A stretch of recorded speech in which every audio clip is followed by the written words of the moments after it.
Yung dati, yung mga yero sira, pag umuulan, tumutulo, ganon.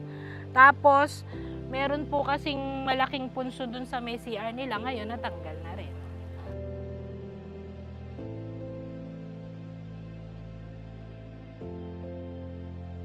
Yan po kasing building na bagong patayo po na yan. Marami pong nakikinabang na mga kabarangay namin, especially po sa mga daycare, health na bata na estudyante, mga kinder. Diyan po sila nakakapag-aral nang hanggang tanghali, malinis yung kapaligiran nila, nakakapag-lecture yung ma'am nila ng maayos. Sa kabila naman po yung health center.